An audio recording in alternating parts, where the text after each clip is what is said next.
እፈልጋለሁ።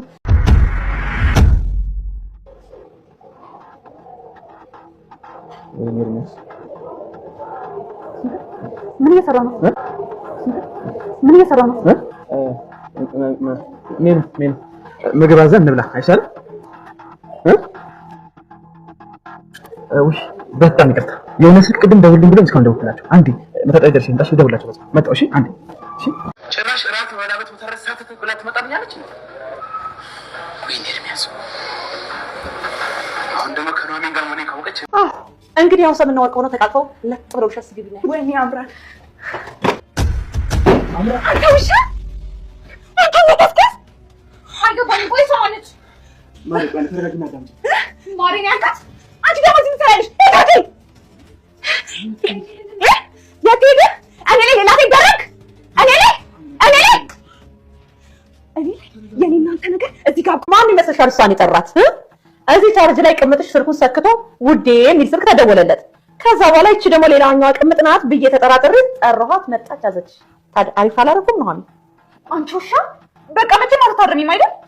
እኔ ውሻ ከተባልኩ እንዳንቺ አይነቷ የሰው ባል የምታማግጥ ምን ልትባል ነው?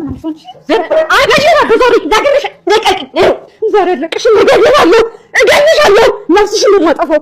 ቆይ እስከምን ነው ልታሰቃይኝ? ከቤት እንድትጥልኝ እፈልጋለሁ። ወይዘሮ ገነት የኑሐሚን የእንጀራ እናት ብዙ ግፍና መከራ ስታደርስባት እንዳልነበር ዛሬ ላይ እባክሽ ልጄ የምወድቅበት አጥቻለሁ፣ የምበላው የምጠጣው የምቀምሰው አጥቻለሁ በማለት መልካም ሰው መስላ ትቀርባለች። ለኤርሚያስ የቀድሞ ፍቅረኛው ወይም ደግሞ ጓደኛው ደውላ አሁኑን መምጣት አለብሽ ኤርሚያስ፣ ጓደኛሽ ወይም ፍቅረኛሽ ሌላ ሴት ይዞ መኝታ ቤትሽ እየተሞሻለቀልሽ ነው ከሌላ ሴት ጋር አሁኑን ነይ ብላ አድራሻ ላከልሽ ትላታለች። አሁን በተላከላት አድራሻ በፍጥነት ትመጣለች። ወደ መኝታ ቤት ስታመራም ሁለቱን አንድ ላይ ተኝተው ስታገኝ እጅግ በጣም ትበሳጫለች። ኑሐሚንም ከዛው ከተኛችበት በጥፊ ትላታለች። ኤርሚያስንም እንደዛው በጥፊ ትለዋለች። ከአንተ ጋር ሁለተኛ አይን ላይ መታየት አልፈልግም። ከእኔ ገንዘብ እየተቀበልክ የገዛኸውን ንብረት ቤትም ሆነ መኪና እያንዳንዱን ቀስ በቀስ እቀበልሃለሁ። ከዚህ በኋላ እኔ ከአንተ ጋር የሚያገናኝ ነገር የለኝም ብላው ጥላው ትወጣለች። ኤርሚያስም ያለውን ገንዘብ በሙሉ ከእሷ ላይ ስለሆነ የሚያገኘው አሁንም እሷን መራቅ ስለማይፈልግ እየሮጠ ሄዶ ተከትሎ ይቅርታ ይጠይቃታል። እሷ ግን ይቅርታውን በፍጹም አልተቀበለችውም። ኑሐሚንም ያየችውን ነገር ማመን ስላቃታት እጅግ በጣም ልቧ ተሰብሯል። እንዴት ነው እንደዚህ ታደርግ የቻልከው? እንዴት ይህን ታደርጋለህ? አልከዳሽም ያልከኝ አልነበረም እንዴ? ትላለች። እኔ እኮ እሷን አፍቅረት አይደለም ለገንዘብ ብዬ ነው ይላታል። እንዴ ጭራሽ ከሴት ተቀብለ ነው እንዴ እኔንም አባቴንም ስታግዘን የነበርከው ብላ የበለጠ አበሳጭቷታል። ኑሐሚን ወይዘሮ ገነት ልጅቷን ደውላ የጠራቻት ስትነግራት እሷንም እንቀርጋ ደብድባት ሶፋ ላይ ጥላት በጎዳና በባዶ እግሯ እየተንከራተተች እያለ በስተመጨረሻ መኪና ውስጥ እንድትገባ ሆናለች። የመኪና አደጋ ደርሶባታል። ሰላም ጤና ይስጥልኝ ውድና የተከበራችሁ በመላው ዓለም ያላችሁ ኢትዮጵያና ኤርትራውያን እግዚአብሔር ይመስገን ደህና ነኝ። ኑሐሚን ክፍል 18ን አብረን እናያለን። ባለፈው ክፍል ኑሐሚንና ኤርሚያስ ለራት ግብዣ ሬስቶራንት ወጥተው በነበረበት ሰዓት ያችኛዋ ፍቅረኛውን ከርቀት ያያታል። ሲያያትን በመደንገጥ የሚያደርገውን ያጣል።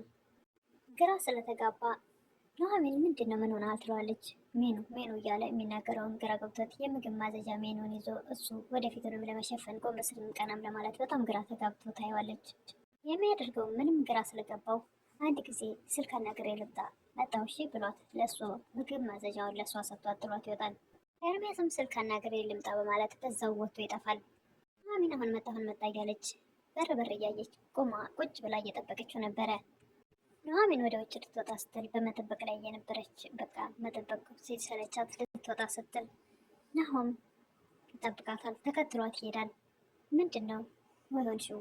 ድሮም እኮ የማይረባ ጎረምሳ ተከተለች መጣሽ። ይህን ጊዜ እራት የበላችሁትን ሳይከፍልልሽ ሄዶ ነው አይደል እያላት ነበር። ኧረ በጭራሽ አልበላንም ገና እያለችው ነበረ። እባክህ ምንም ገንዘብ ሳልይዝ ስለወጣሁ ክፈልልኝ ትለዋለች። እንደ ብድር ቁጠረው እያለች ነበር። እራት አልበላንም ወይም ብቻ ነው የጠጣነው፣ የእሱን ነገር ክፈልልኝ፣ እኔ ሌላ ጊዜ እከፍልልሃለሁ እያለችው ነበር። እንደሱ ብለሽ አታስቢ፣ ችግር የለው በቃ እሱ ይከፍላል ባያቸውና ሂጂ አላት። ወደ ቤት ስትመለስ ወይዘሮ ገነት ቤት እያጸዳች ታገኛታለች። እንዴት ገባሽ? እንዴትስ መጣሽ? ትላታለች። በሩ ተከፍቶ ሳገኘው ገባሁ ልጄ፣ መውደቂያ ማረፊያ የለኝ፣ ምን ላድርግ ብለሽ ነው? ማረፊያ ትሆኝኛለሽ ብዬ ነው እያለች የሚጨክን ልብ እንደሌላ ስለምታውቅ ገነት አሁንም ዙራ ተመልሳ የድሮ ተንኮሏን ክፋቷ ልትሰራ እንደተዘጋጀች አላወቀችም። ኑሐሚን እባክሽ ልጄ አሳርፊኝ ለትንሽ ጊዜ እያለች ስለምናት ነበር። በእኔ በኩል ችግር የለም፣ ኤርሚያስ ግን እዚህ ቤት እንዳይሽ አይፈልግም እያለች ነበር። ኑሐሚን እሺ ለማንኛውም ሲመጣ ነግረዋለሁ። ኤርሜስ ሲመጣ ምንም ነገር ማረፊያ የምትቀምሰውም ስለሌላት ለትንሽ ጊዜ እዚህ ትረፍ ስትለው እሱም ግን ብዙ ጊዜ እንደማትቆይ ነገራት። እሺ ግን ብዙ ጊዜ አትቆይም አላት። እሺ ይህንስ ማናየበት ማምሻም እድሜ ነው ትላለች ወይዘሮ ገነት። ኑሐሚንን ውድቀት ስለምትፈልግ እሷ ተንኮሏን አቅዳ ነው አሁንም የመጣችው ምንም ቀምሰው ማርፍበት የለኝም በማለት ወይዘሮ ገነትን ወደ ቤት ኤርሜስ አልመጣም ትላታለች ኑሐሚን። ገነትም እንዴ እንዴት በሙሉ ስሙ ኤርሜስ አልችው በመሀላችሁ የተፈጠረ ነገር አለ እንዴ ትላለች። ኑሐሚንም በማይመለከትሽ ነገር አትግቢ። ገነት ጋር እንደዚህ እየተነጋገሩ ኤርሜስ ይመጣል። እንዴት ነው አንተ እዛ አየዘኝ ትለኝ የምጠፋው ትለዋለች። እሱም የአንዲት ምስኪን የቡና ቤት ሴት ልጅ እነሱ ጋር አድርገው በፊት አስጠግተዋት እየኖረች ነበርና አሁን እሷ ታማለች ተብሎ በድንገት ሲደወልልኝ ነው ወደ እሷ ሄጄ ነው ይላታል። እሷንማ እኔ እኮ እዚህ እንድትኖር ፈልጌ ነበረ። ለምን እዚህ እንድትሆን አልፈለግክም? እኔ እኮ አትውሰዳት እያልኩ ነው የወሰድካት እያለችው ነበር። አይ እንዴት እናትና ልጅን ለያይቶ መኖር ይቻላል ብለሽ ነው እያላስ ነበር። አቶ ለይኩን የኑሐሚን አባት ጓደኛ የድሮ ጓደኛቸው የነበረ ናቸው። ጎበዝና ታታሪ እንዲሆንላቸው ይፈልጋሉ። እሱ ግን ሲያጭስ ሲቅም ሲጠጣም ሽቶ ቀን ሙሉ ተጋርሞ ይውላል። ቸውን መጥተው ተነስ እያሉ በመቀስቀስና በመማታት ላይ ነበሩ። እሱም ከተኛበት አልጋ ላይ በፍጹም እየተገላበጠ ሊነሳላቸው አልቻለም። ከተኛበት እንዲነሳ በስንት ጎትጉተው ከተነሳ በኋላ ቀና ብለው ሳይ ሰዓቱን 7 ሰዓት ሆኗል ከቀኑ። ወይ አባዬ በጣም ይቅርታ፣ ሰው እንዴት እስከዚህ ሰዓት ይነሳል ይላቸዋል። እስከዚህ ሰዓት ሰው ይተኛል እያለ ራሱን መውቀስ ጀመረ። እሳቸውም የጓደኛቸው ልጅ ኑሐሚን ላይ አይናቸውን ጥለዋልና እሷን እንዳገባ ይፈልጋሉ። እሱ ግን በፍቅር በፍጹም እንደማይፈልጋት ይነግራቸዋል። እሱም ጓደኛ አለችው፣ ያውም የኤርሜስ ፍቅረኛ ናት። እሷን ከልብ ይወዳታል ልጁ። እሳቸውም ኑሐሚን በስነ ምግባር የታነጸች ልጅ ስለሆነች እጅግ በጣም ወደዋታል። ልጁም ፍቅረኛ እንዳለችው ይናገራል። ፍቅረኛ ብትኖርህማ እንደዚህ እስክትሆን ዝም አትልም ነበር እያሉ ነበረ። ፍቅረኛ እንዳንተ ሱስ ያለባት ሳትሆን አትቀርም እያሉ ነበር አባት። የኤርሜስ ጓደኛም ወይም የልጅነት ጓደኛው ወይም ፍቅረኛው ከእሱ ጋር ተበሳጭታ ስለሄደች ናሆም ጋር ትገናኛለች። እሱም በጣም እወድሃለሁ እያለችው ነበር። እሱ ደግሞ እኔም እኮ በጣም ነው የምወድሽ፣ ግን እናቴም ሆነ አባቴ አንቺን በጭራሽ አይፈልጉሽም እያላት ነበር። ለምንድን ነው እናትህ ሀብታም ይወዳሉ ብለሃል አይደለ? በቃ ሀብታም መስዬ እቀርባለሁ እያለች ነበር። ኑሐሚን የኤርሜስን ድብቅ ማንነት ዛሬ ላይ ስላየች እጅግ በጣም እራሷን በጎዳና ላይ ስታወጣ ስታወርድ በጣም ተጨንቃና ተጠባቂ አለ። በድንገት እንግዲህ መኪና ውስጥ ገብታለች። ኑሐሚን እንግዲህ መኪናው በጣም ጎርቷት ይሆን?